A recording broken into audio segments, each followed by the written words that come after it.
Hey, ladies and gentlemen, this is Munson Steed, and welcome to A Seat at the Table, where we give you access to the most powerful thought leadership in the Black community. Today, we are proud to have Congressman Hank Johnson. Welcome to A Seat at the Table. Well, thank you, Munson, and great to be with you again.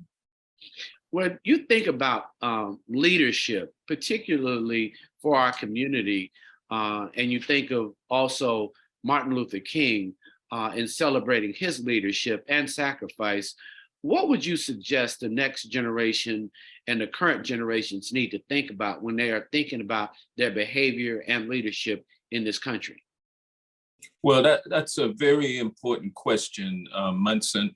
I think a lot of our people grow up thinking about what's going on in their neighborhood and what's going on in on their side of town. And even some think about what's going on in the entire city. But the truth of the matter is that, you've got your state to be concerned about what's going on in that state. You've got the federal government nationally, what's going on in our country. And indeed, we're living in a global economy now. And we need to lift our gaze upward and outward and extend it to those infinite possibilities that exist globally. But we got to think locally and act locally too, as well as thinking and acting globally. And it's while we were trying to establish basic civil rights with Dr. Martin Luther King Jr., and we did that successfully, as evidenced by passage of the Civil Rights Act of 1964 and the Voting Rights Act of 1965. And then President Johnson in the 60s initiating affirmative action in the federal government to make sure that dollars were flowing, in addition to having civil rights, economic prosperity and equity. Were things that were being stressed as well. But that door, Munson, started closing, in the early 70s, once Richard Nixon, the Republican, was elected into office. And so affirmative action and equity issues, from an economic perspective, have been under assault and attack since then. And so I'm sure that Dr. King would be fighting in that arena at this point, while at the same time acknowledging that our civil rights and voting rights have been under attack also. So we got to protect those, but we also have to do the job, do the work that's needed in order to achieve equity in this country and in the world.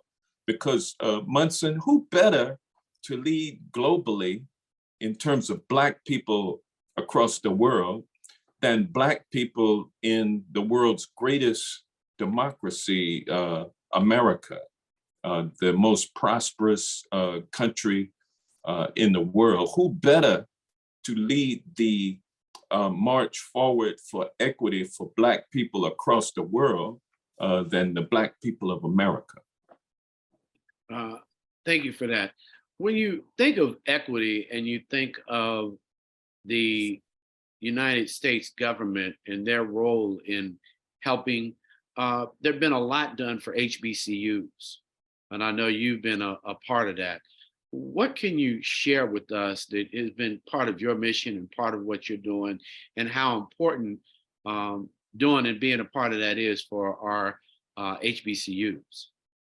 Well, you are well aware, because you helped to make this happen. The thrust, Munson, for us to bring equity into the realm of U.S. government spending with Black-owned businesses, even just in media.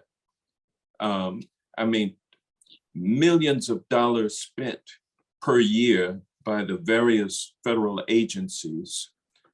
And what they've been doing and what they're still doing is kind of allowing crumbs to spill off the table for Black-owned businesses.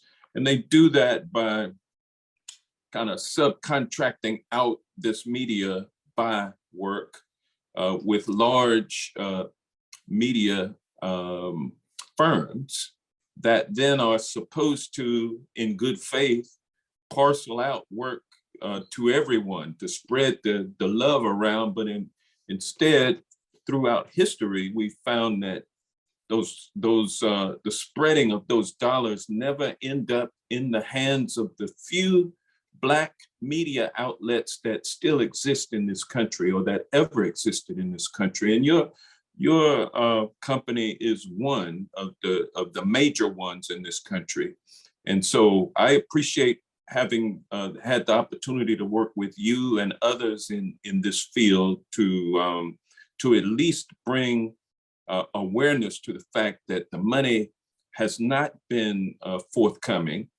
The spending has not been there. We are still being treated unfairly and unequitably. We pay taxes like everyone else, and our tax dollars should be used to enhance the viability of our businesses. But we're still not seeing that in federal government contracting, not just in terms of media buys, but across the board.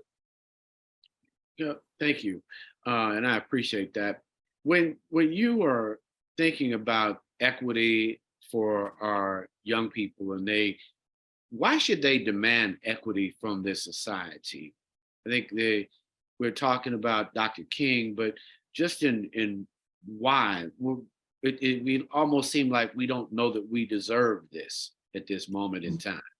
Well, I think we've been psychologically beat down collectively as a people. Our collective psyche as a people have been beat down over the years. First, we were enslaved, and we were taught that, we were inferior. And white folks, on the other hand, were taught that they were superior. That is what racism is all about. Racism has been endemic to this country. It's in the soil of the country. And it's in the hearts and minds, it's still in the hearts and minds of the people. Some Black folks don't love themselves and don't consider themselves to be worthy. And white folks don't even understand that they are thinking that they are superior, and they are benefiting from the privilege that their supposed superiority has enabled them to enjoy throughout the history of this country. And so we've got to acknowledge and come to grips with the fact that racism is endemic in this country. Systemic racism permeates the soil.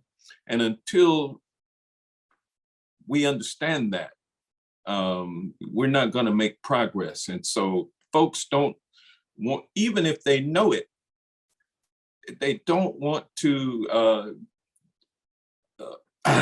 excuse me, they don't want, excuse me, they don't want to part with the privilege and the money that has come from that privilege, and the money that still comes in. I mean, greed among people is just, that's just a condition of living that's hard to escape from. So those who are trying to establish their position, an equitable position, are met with hostility and resistance. And so we have to always be doing battle in every industry, in every enterprise of industry, to achieve equity. It's unfair that we provide value to society, to business, to government, but yet we don't enjoy our commensurate share of the wealth. Show me the money. And our folks need to always be looking at that.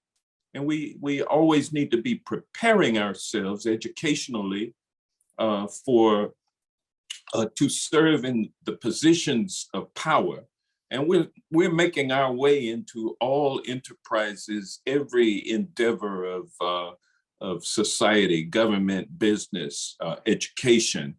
And each of us, Munson, is charged with the responsibility of knowing and remembering who you are and your obligation to serve your people and your fellow man, and to do good, to do equity.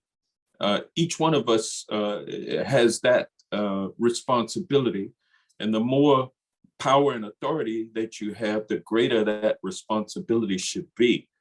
And so young people should be preparing themselves to assume these positions, and their hearts should be such that they are fighters for justice. They speak out when injustice is observed. And when something is wrong, as my colleague John Lewis used to say, don't just sit there and accept it. Get up, get in the way, and if necessary, get in trouble. Good trouble is what he used to call it. And so we need more people willing to get into good trouble economically, so that we can reach down and pull ourselves up and pull others up with us. That's what it's going to take. And there's some good thinking white folks. Let me continue. Let me just continue and acknowledge that there's some good thinking white folks out there who want to do the right thing. When we align with them and work together, there's so much that we can achieve. Yeah, allyship is clearly a part of the equity solution. We will have to have allies who are not feeling insecure about Black progress as a policy. But in the health area, what do we know and need to really begin to be leaders in as it relates to our health as a community at the beginning of each year, and really beginning to make demands from policy to eliminate policies of health disparities, or to address the health disparities that exist today? Yeah, when it starts with the fact that there are vast deserts of inequality in so many areas of the Black community throughout the country. And when I say that, I'm thinking about supermarkets that have fresh vegetables, and I'm thinking about banks and financial institutions that choose to locate elsewhere outside of our communities.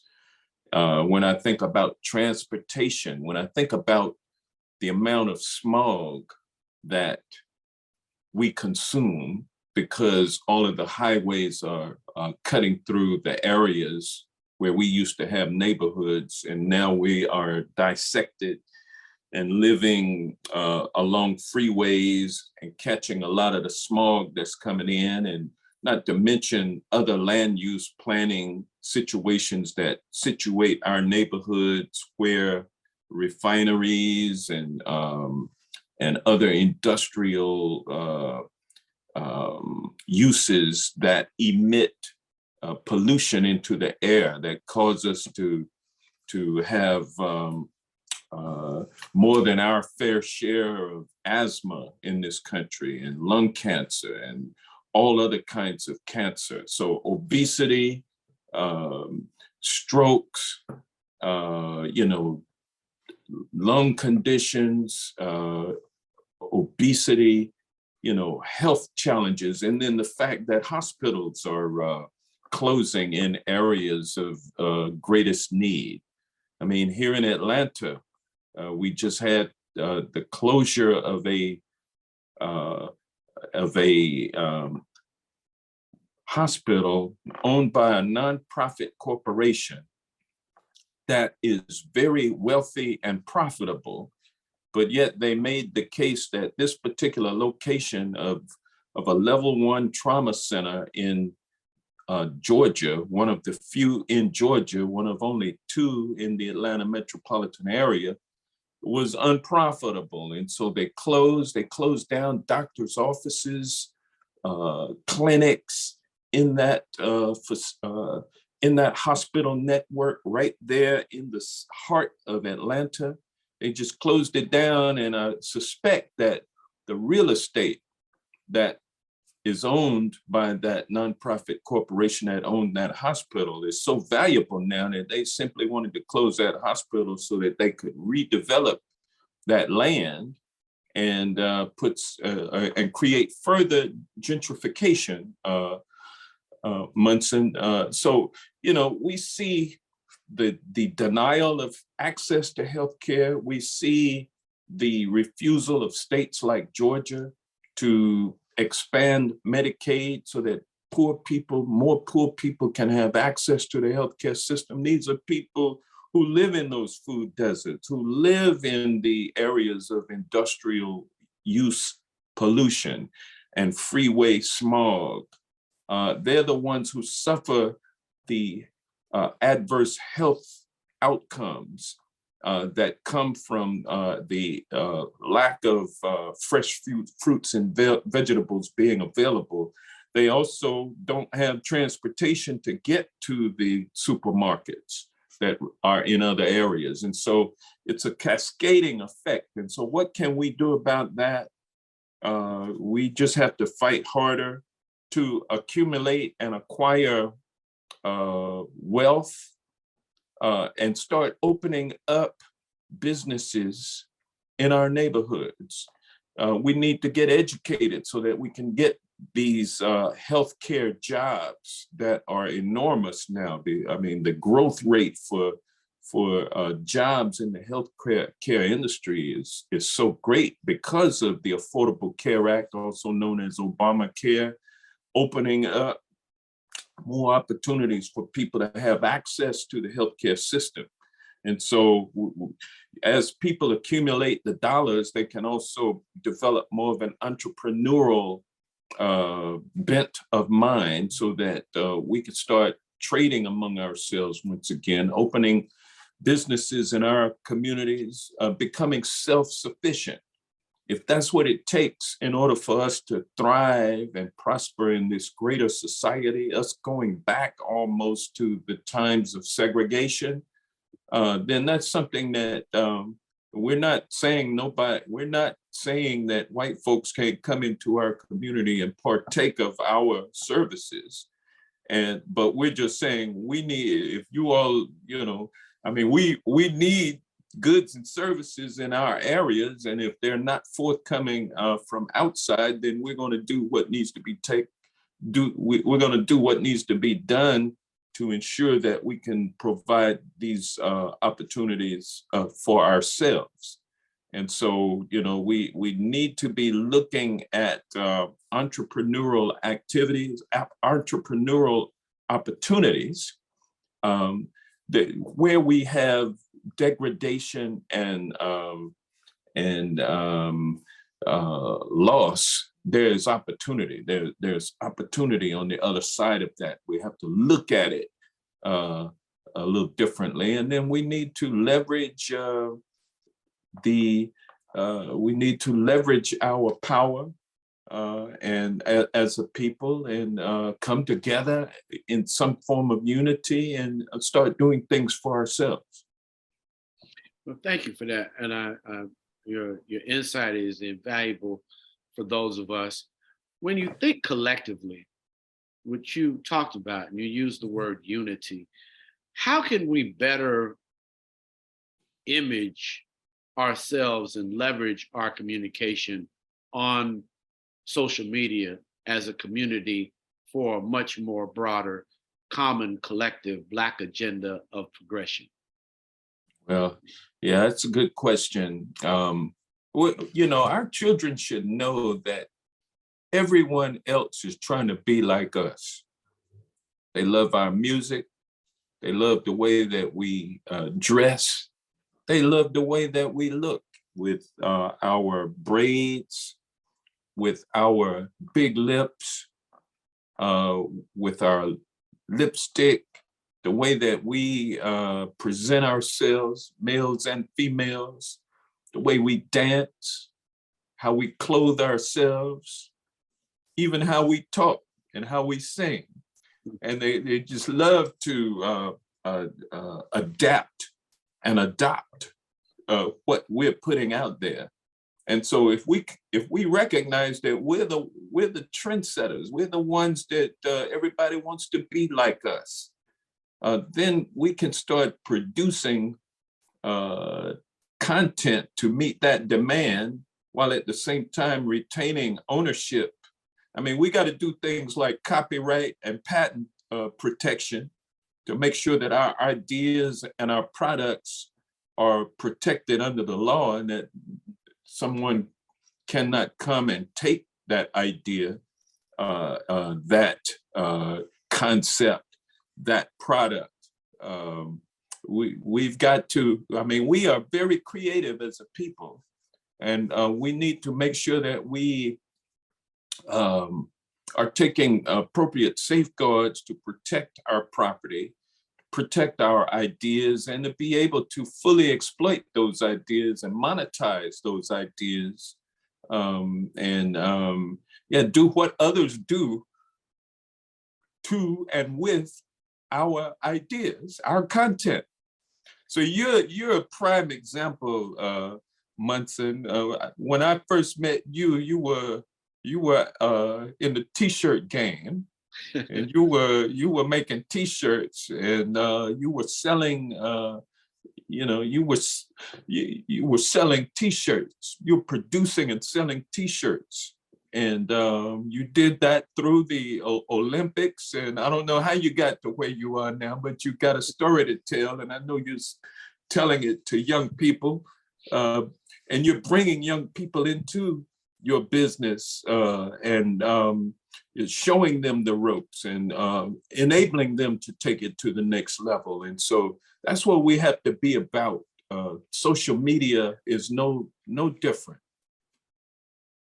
I will think about what you said, but I think I had a more you than it was me. I mean, when I got to Atlanta, Maynard Jackson, while I was at Morehouse, said you're supposed to have a park. And one of the things I'll never forget, that both when he ran and most of the men, Black men, Arthur Langford, people ride in, and Arthur Langford, they often introduced you to another Black person who owned a Black business in that community. So for me, it was an expectation, because Maynard said, if there's $1 in the city, you should have a percentage of that dollar. I'm not sure that Black mayors, obviously people can hear you advocating for us to have our equity and fair share, but I'm not sure that politicians, Black politicians in particular, are saying that they want to make new Black young millionaires. That was a conversation and a dialogue when I got to Atlanta that was much more of a pointed issue. Like, we will make another 100 millionaires in the city.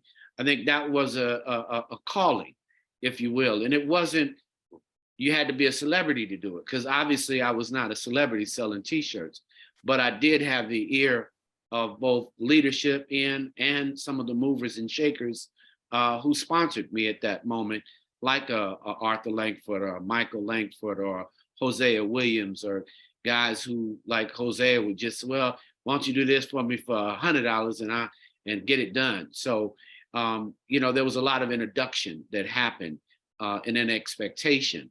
I'm not certain that the policies currently for some of these young people are that they see and hear the same that I got. What can we do to really inspire them to know that being in business pays way more than most entertainers in the long run? Yeah, I think as society has made it more and more difficult for Black entrepreneurs to prosper,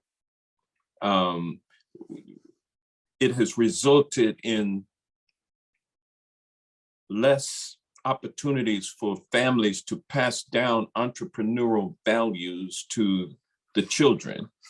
And so what we have now, we see a lot of business people, Black folks, working, some in their own business, running their own business, but the children see so much struggle and they don't see enough return on the investment, and they want money now. They don't want to really wait for it, or I'll put it like this: they've seen their parents working hard. It seems like not much has come from it, and they want to do something different. They're not interested in taking over that business and taking it to the next level. They haven't received the training that would enable them to be able to take the business to the next level. And so they're kind of opting out of the whole thing and going to get a job, and never thinking about entrepreneurship. Don't really have that strong a history, I think, in our culture right now. And also Munson, the courts in our country, starting with the United States Supreme Court, has ruled that affirmative action is a denial of equal protection, is a denial of a constitutional right to equal protection. So even in situations where there has been a lack of opportunity, the courts have ruled that you can't use race to address the inequality and to try to catch folks up to where they should be. So therefore, that then when we shut off race as a consideration for affirmative action, but we allow affirmative action to be done to help women and to help veterans, not necessarily Black, any veteran, any woman, then you start seeing others stepping up, getting in front, the same folks who've always had the business, start structuring the business so that they can always be at the head of the line to get the affirmative action share as well as the majority share. And so we end up being frozen out, cut out, denied. This is the state of our law. This is why one of the things I'm trying to do as a congressman is to generate support for expanding the United States Supreme Court so that we can add some justices who, because this current court has been packed with right-wing ideologues who are not interested in affirmative action. They're interested in preserving the status quo. And so since we've got a court that's packed, we need to unpack it. And so I've got various pieces of legislation that would do just that. As far as our state and local officials go, in terms of their willingness and their desire to kind of bring equity to spending in their jurisdictions, we've got to have a law. We've got to have the law that enables or that is conducive to those goals and aspirations that our state and local elected officials may have, Black elected officials may have towards bringing equity into all aspects of government that they control. So right now, hands are tied. We need to get them untied. Well, I'm glad you shared that policy, because many might not know that by packing the court. And lastly, just voting. It seems to be an issue. We've got a race in about 6 months that will start for 2024. And we really have a Democratic Party that has to really connect and allow us to train our own community without their managing our vision for ourselves and give us the money that we deserve versus run all the ads on television. Who and how do we communicate with these individuals that we need to be training the next generation through our own elected officials, our own community individuals, so that we, and I think they spent well over $250 million in Georgia. Just imagine the young people that really could have got totally engaged for part-time and full-time employment in Georgia during these particular races. Yeah, Munson, I gotta tell you that, and you know this, that voter participation was down in the last election, even though we had an opportunity to elect a Black female to be a governor, be Georgia's first African-American governor. She happened to be a female. We had an opportunity to elect her. We had the opportunity to select between a guy, an upright individual who is a long time, he's a lifelong resident of Georgia, versus a guy from Texas.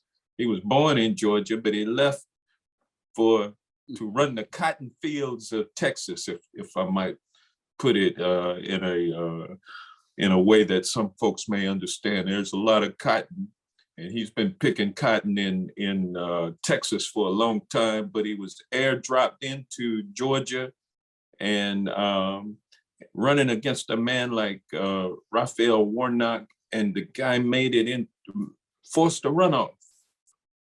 I mean, the choice was clear, but the guy made it into the runoff, and if more of us had been voting, Munson, that would not have happened. We just simply did not get out and vote like we needed to, for whatever the reason was.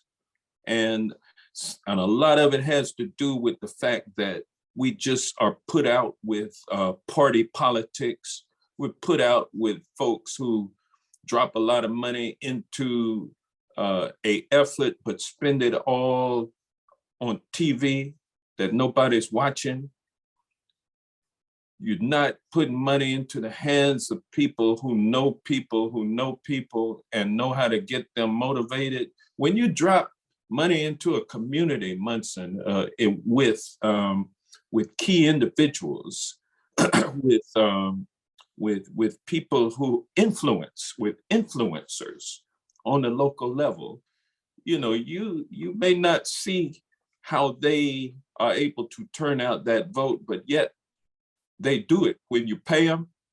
And a lot of folks who are not able to, who need some money during these election campaigns, when you're paying them to get out your vote, you're giving them instructions on what to do. Don't mistrust and think they won't do what they said they would do. Go ahead and try it one of these times, because I've seen it work.